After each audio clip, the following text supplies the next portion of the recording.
Well, good morning, everyone, and welcome to the Fiber Broadband Association's Fiber for Breakfast. We're now in our 32nd episode of 2024. Before we kick off, I'd like to thank Wesco, the platinum sponsor of Fiber for Breakfast. Now, I hope everyone has recovered from Fiber Connect 2024 in Nashville last week. What an amazing event. I was thrilled by the energy and the excitement of 5,000 attendees that are working to get every American connected by fiber by the end of the decade. While it's going to be hard to even imagine how we can take this event to the next level next year, the team is already working to make Fiber Connect 2025 the biggest and best experience in the world again next year. Today, I'm joining you from Mountain Connect here in Denver, which has been great as I really wasn't able to meet with everyone I wanted to last week.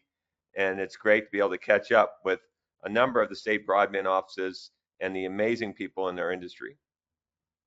As Assistant Secretary Alan Davidson promised last week at Fiber Connect 2024, NTI continues to approve Volume 2 proposals. 10 more states and territories have now been approved, bringing the total to 33 states and territories that now have their NTI BEAD Volume 2s approved. We have 23 left to go. I spoke to Vineet from Louisiana yesterday, and Louisiana is going to be opening their BEAD grant application window next week. So basically, what Vineet says is they're going to do a 2-week window, see how it goes, and then they'll probably open another 2 weeks. So they are starting to take BEAD applications as of next week. They are ready to go, and other states are soon to follow. So things are heading in the right direction. Last week, NTI also announced a framework for entities to self-certify and report compliance with the Build America, Buy America BABA requirements and use of the BABA waiver for the BEAD program. So Commerce is going to host a BEAD BABA self-certification webpage listing the manufacturers that have completed the certification process. So instructions on how to add your company's compliant equipment to the list can be found on the NTI BABA webpage, and manufacturers are required to provide a BABA certification letter to a subgrantee for the equipment that requires domestic production and the BEAD BABA waiver. Also, subgrantees will be required to report certain information on finished wave electronics used in BEAD deployments. Now that Fiber Connect 2024 is behind us, the FBA's upcoming fiber broadband workshops will include Des Moines in September 10th. We'll have our Latin America Fiber Connect workshop in Panama City, Panama, October 1 through and 2nd. We'll be in Calgary on October 8th and Albuquerque on November 7th.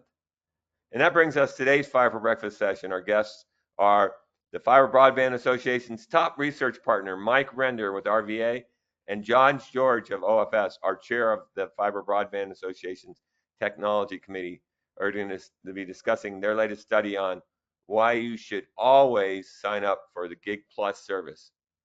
Before I formally introduce today's guests, I'd like to introduce David Norris from our team, who's going to walk us through some housekeeping items. Thank you very much, Gary, and good morning to everyone who's joined us today. Before I go over a few logistics, we'd like to once again thank our platinum sponsor of Fiber for Breakfast, Wesco. Now, please keep in mind, all participants are in listen-only mode today. To ask a question, please type it into the question box. You can find that in the toolbar in the upper right-hand side of your screen. We do look forward to hearing your questions, and we'll have a Q&A session with our panelists at the end of today's session. This presentation is being recorded and will be available on FBA's website within 24 to 48 hours. And you can find that recording and all past recordings under the Events tab under the Fiber for Breakfast drop-down option. And at the conclusion of today's presentation, you'll be prompted to complete a brief feedback survey. Please take a moment to do so. We really appreciate your input. And with that, I will pass things back over to Gary to get us started.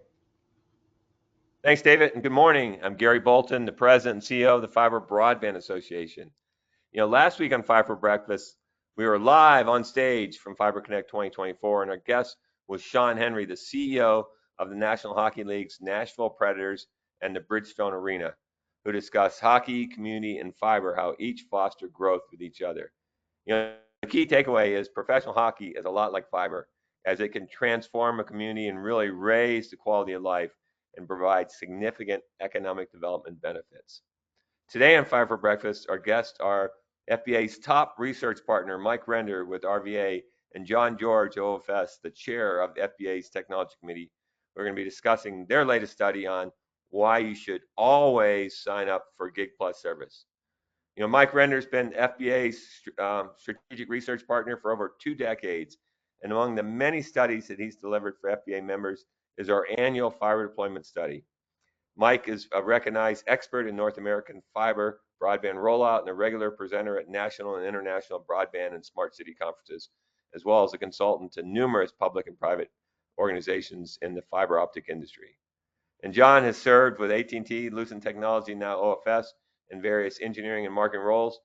He currently leads the Solution and Professional Services Group for OFS's optical fiber, cable, connectivity, fusion splicing, and solutions business. He's been active in FBA since the beginning in 2001. I think that's true for Mike as well, and served on the board of directors for a decade from 2008 to 2018. And John currently chairs FBA's technology committee. John has a BS of mechanical engineering from Georgia Tech and a master's in engineering from Virginia Tech, and he holds 9 patents. So welcome, Mike and John. And for audience, please type in your questions as we go, and we'll work those into the discussion. So with that, I will turn it over to Mr. Render. Well, thank you. So yes, we're really discussing an important topic today that I think might lead to a paradigm shift in the way we think about bandwidth. Next slide, David, and we'll show on next slide. This all starts with research, and all of us should have kind of the scientific market research mindset that even though things we hear and believe may sound correct, we should always be questioning them and looking at from an evidential and experimental point of view. So many times I've heard the statement, symmetrical gig, it's fine, but it's mostly marketing hype. It's a numbers game. There's really few applications that really require gigabit today. So that led to the question, is there true value to gigabit even today? And the hypothesis that I ultimately came to was, yes, I think there is, based on a different way of looking at bandwidth and gigabit, time savings and efficiency, effectiveness as well. So if you turn to the next slide, we'll start to get into what this hypothesis is. On the right, we did some various kinds of testing in our annual survey where we take random speed tests and we can time processes. And we came up with some evidence that shows the red line there, the dotted red line, a huge drop off in wasted time when you move from 60 megabits, our index of say 100 by 20, to 610 or 600 megabits, which are index of a constricted form of gigabit. Gigabit, assuming it's pulled back a bit by Wi-Fi and so forth. So that includes latency and bandwidth and so forth, but it's a bit hard to explain and all the data is not as clear. So we thought about it and really focused on the blue line, which is the directly provable bandwidth relationship between time and bandwidth. And if you look in the left, you can see, what we need to know to do that is the file size and the pipe size. If we know how many gallons of water we're trying to get through a pipe, and we know the gallons per second that pipe will take, we can get to the seconds, of course, of time it takes. And where did this data come from? Obviously, we're using different pipe size categories, but the file size came from OpenVault data, where they're looking at the user data on a monthly basis in gigabytes.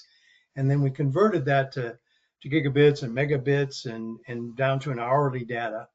And we took out, based on our surveys, 3 hours of streaming time and what that takes in data, because this efficiency element isn't as important there, except when you're starting a stream, of course. So we have the data and we have the numbers. So if you look at the next slide, you can see how impactful this relationship actually is. For a 60 megabits user, say that 100 by 20 user, they're wasting in that 3 hour period 20 minutes daily, almost 7 minutes per hour.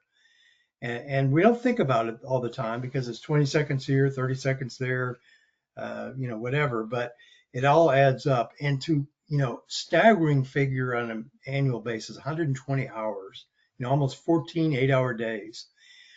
When you go to a gigabit, level, even at 600 megabits, you're down to 2 minutes wasted daily from bandwidth. And that's, down to just 12 hours wastely. So huge, huge savings.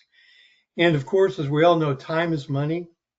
There was a recent study which seemed surprisingly high. People value their time on average in the US at $240 an hour. And at those rates, the average user is recovering $26,000 from having a gigabit. Now that might be too high, so we looked at time, valuing your time at $35 an hour, the average wage rate, and here you're down to about $3,700. But still, a huge difference. A consumer's paying an extra $15 or $25 for gigabit, say $3,300 a year, can receive that $3,500 or more in productivity benefits. And I actually personally used this data when I first got my fiber a few months ago, and I thought, obviously I'm going to get the very best I can, the very best tier I can, as well as having fiber. Heavy users that are doing work from home, even more so. So the next slide. Here we talk about the benefits to GDP. And of course, GDP, the gross domestic product, is basically how many workers we have and what the production is per worker. As we move from farmers who are tilling the hand by hand to tilling with a horse plow to tilling with a plow behind a tractor, the production per user goes up. And that's what really has caused the affluence in the US, is this productivity that we've developed. So just looking at the segment of workers from home, that about 23% of the work completed in the US is at home. And about half of that we're saying is interactive time, looking at productivity tools and cloud-based services and websites and searches and all those things. About 10% productivity improvement, as we saw in those hours, which leads to an overall 1.2% GDP improvement, which is a staggering 326 billion on our 28 trillion GDP. And of course, that's just for work from home. There are similar impacts for workers in the office. And just as an aside, I think we don't understand the value that fiber has to GDP in general. Fiber is basically the basis of all high tech today. It's the basis of the internet, it's the basis of the cloud and database networks, it's the basis of AI and quantum and everything else that we talk about with excitement today. And so a big portion of those things are owed to fiber in terms of all the productivity and GDP improvement they bring. Next slide. So another thing that we talked about a bit is the fact that conventional wisdom is killer apps need to be developed. Eventually we'll have killer apps that'll really make gigabit valuable. But that led to the question, well, which comes first, the chicken or the egg, the application or the meg? And the hypothesis, after thinking about it, was the reverse, is that actually bandwidth actually drives apps more than the reverse. And the next slide, I'll show you why that's true. We looked at websites as an example because we could find data on that. And even going back to 1995, there have been warnings to users, to website producers, to limit their load time to 10 seconds and preferably under 3 seconds, or people are just going to leave. They're not going to wait. And we wanted to test that, so we found some data from HTTP Archive that has listed the average page size per year.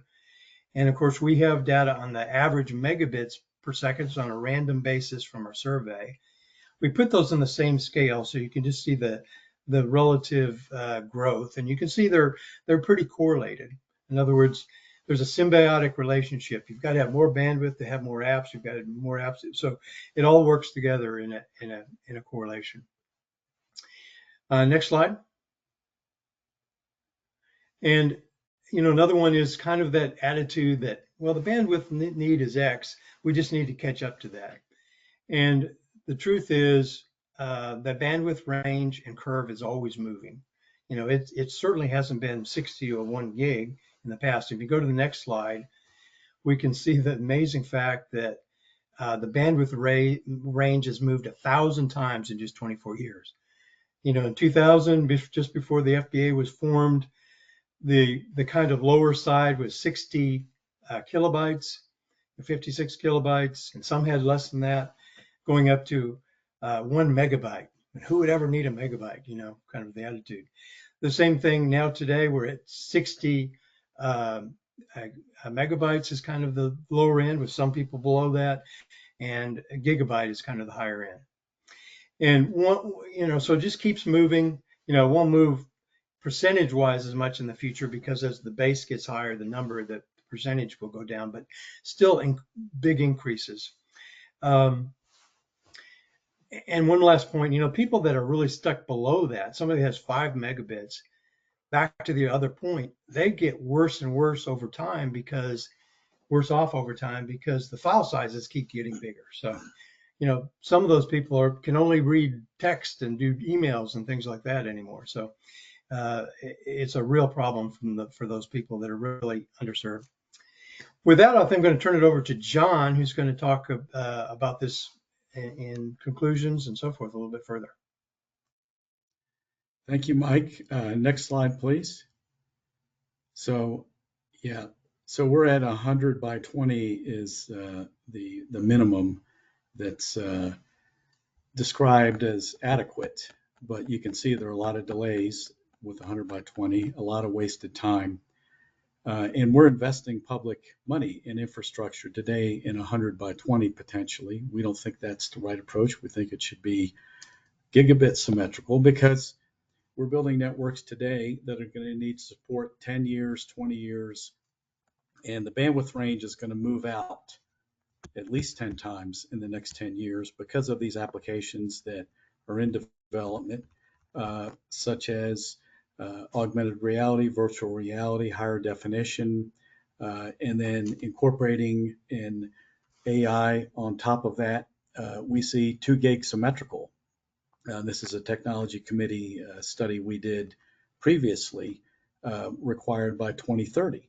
And then as we're extending into 2040, another 10 years, even at a lower growth rate, 15%, we're over 8 gig symmetrical. Now those sound like crazy numbers, right? But just remember back only 10, 15 years ago, we thought even 100 megabits was a crazy number. And look where we are today. It's not adequate. And I can raise my hand as somebody who deals with these delays, or had to deal with these delays with 25.3 for many years, and would abandon web pages because I couldn't stand to wait for it. And all those times add up. And this will only increase as we have the higher bandwidth demands coming in the next decade. Next, please. So what are the conclusions and implications of this great work? And really thank Mike for this approach. We've heard that gigabit, 10 gigabit symmetrical, lower latency is marketing hype. It's not marketing hype. It increases productivity. It may be a bit imperceptible because these are small time increments that we're saving throughout the day, but they add up to 18 minutes per day. And that really impacts personal productivity, our national productivity. So consumers can benefit by purchasing the highest bandwidth technology and speed tier available. Why do we say technology? Because fiber is scalable. It can scale up to 600,000 gigabits per second over the next century if we need that. And the highest speed tier to save that productivity. I've dealt with it myself in the hotel room today with roughly a 60 megabit, the fast connection that's being offered, and a lot slower to work than at home with my fiber connection. Consumers and service providers also need to look at minimizing the restrictions within the home. We get a very high speed, low latency fiber connection to the home. We want to preserve that throughout the home. So looking at Wi-Fi, mesh Wi-Fi, and even moving to fiber to the room. As the speeds increase, we get into the gigabit, 10 gigabit era. how are we going to distribute and connect all that with high bandwidth and low latency throughout the home? And that is, we believe, going to eventually require, and we should start preparing today for fiber to multiple rooms in a home. We've seen bandwidth needs continue rapidly increasing. Never seen a forecast that bandwidth demand is flattened out. It's been increasing since the beginning of the internet. It will continue increasing with all the applications that are being developed, and the increasing of the capacity and the bandwidth and lower latency will enable the development of these new applications, as Mike stated. So government-funded broadband in particular should support durable, scalable infrastructure, and that's fiber to the home. It's one and done infrastructure that can support bandwidth growth for decades to come. Well, hey, John and Mike, this is really interesting. And actually, when I read the white paper, I immediately upgraded my service at our beach house from half a gig to gigabit. Well, it's actually 1.2 gig. Unfortunately, my only option there is Comcast. And so while I get 1.2 gig, my upstream is a paltry 20 meg. So, lucky me. But no, I mean, I can't imagine why anybody wouldn't take a 10x to 100x return on their investment, pay a little more to get the highest possible service rate. So I do have some non-believers in the audience. A lot of the questions coming in saying that, hey, bandwidth is not increasing as fast as it used to increase. Once you get to gig, we're going to be good for. I remember I used to, when I first started this industry, I had 8 baud modem. I could actually see each character forming. And then I was super thrilled when we got to a 56K modem. It was like, wow, 56K, lightning fast. And I remember, when the definition was, gosh, it was only 14 years ago that the national definition of broadband was 1 meg. And you can imagine if we lived to that with the pandemic. So how do we respond to some of these non-believers that think that, here's a comment, 8K is a standard resolution for 65 inch TV. You get, when you go up to higher resolutions, you can't even see it. The human brain can't perceive anything above a gigabit symmetric. There's several studies they're going to send here that show that bandwidth demand is flattening out. So how do you respond to some of these naysayers? Well, so first off, to point out, this study is based on what's happening today. So this productivity improvement for an individual for our country is available today with the applications we have today. Now, when we look at the future, augmented reality, for example, when we have a device that is essentially providing a video of our surroundings, uploading that to the cloud, and then downloading an overlay of content that enhances our experience. That's all got to happen in a few milliseconds, and the bandwidth requirements, both upstream and downstream, are reported to be multi-gigabit. And these are by the people that are developing the applications. So yeah, it's very easy to think in the present based on our present experience. It's a bit of our human nature. But as we look forward, as you said, Gary, I remember thinking when I got my first DSL connection, it was screaming fast. And then a few years later, I was in trouble when we had videos and so forth and content. So we have to stay ahead and enable these applications by building the fastest, lowest latency pipes possible. Yeah. So other comments coming in, AR bandwidth demand is minimal. Virtual reality has failed to be a mass market product, which I can remember not too long ago, video conferencing before the pandemic, it sucked, right? And you looked at it and you're like, why would anybody want to do a video conference? This is horrible.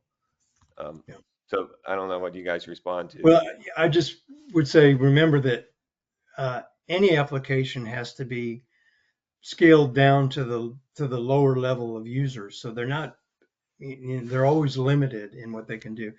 And we can't imagine how much current um, applications will increase. Just recently having a gigabit, I start to see some full screen video websites and things like that. You don't see them if you're on a lower latency because they turn it off, but everything will increase. Who knows what the applications will be? When I'm in a nursing home many years from now, hopefully, I may be playing ball with a great grandson with an avatar robot. We just can't imagine what they might be. And I remember an early debate with somebody who said on a stage at a big telecom conference early on, in our lifetime, we'll never need 7 megabits, which was the FTTH standard at the time. And, I disagreed. And, I think our minds it's difficult to comprehend how things can continue to change in the future. So a lot of questions about latency. You briefly mentioned it, but can you talk a little more about the latency? I mean, obviously, Yeah. latency becomes the long pole in the tent as we get into the gigabit world. Yeah. So we did using some data where we take speed test and then we actually timed. We looked at the latency versus the speed test. We could see a definite correlation that higher bandwidth, which also relates to better networks, had lower latency. So that is a factor that's important. It also is obviously important in your wait time as well as things being retransmitted. They never make it. You have to retransmit packets and all those kinds of things. There's many other areas, and latency is important. Fiber has better latency, but you're also going to have to try to move the compute and the applications towards the edge for things that really require super low latency. John, any comments there? Well, the BTAG group that advises the White House on technology, they studied this deeply. And when you remove all the queuing delays and so forth in the network, fiber still has significantly lower latency than any other technology. And we need sub 5 millisecond to support these kind of augmented reality applications going forward, just to create a realistic experience without causing any kind of discordance for the user. So latency requirements continue to be more stringent with these applications, and having a low latency fiber infrastructure will enable that. Yeah, so that BTAG paper is great and really talks about the working latency. You really need, it's not just latency, but you got to look at working latency. So this is a really good question here, and we didn't get a chance to talk about this, but given the theoretical efficiency benefits of gig plus services, do you believe employers would do well to subsidize the fastest possible home networks for their work from home and users?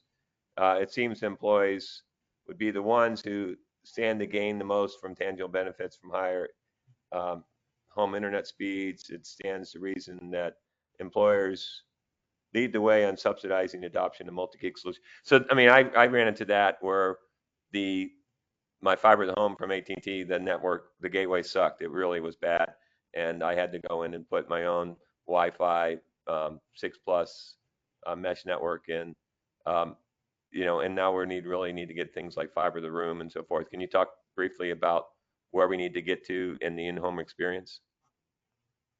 Well, I think it's critically important because in our own test, we see many gigabit users even that get far less, and it's limited even sometimes with the best Wi-Fi network mesh networks currently because they at least before Wi-Fi 7, I'm not sure where Wi-Fi 7 is, but they limit the bandwidth to any individual device and so forth. So the Wi-Fi providers I know are working constantly to try to improve the experience, but there's many other kinds of constrictions that can also be in your device itself, the settings you have for things. So more work needs to be done in all areas in improving the connection from, as John said, the fiber coming into the home to that actual user in the home.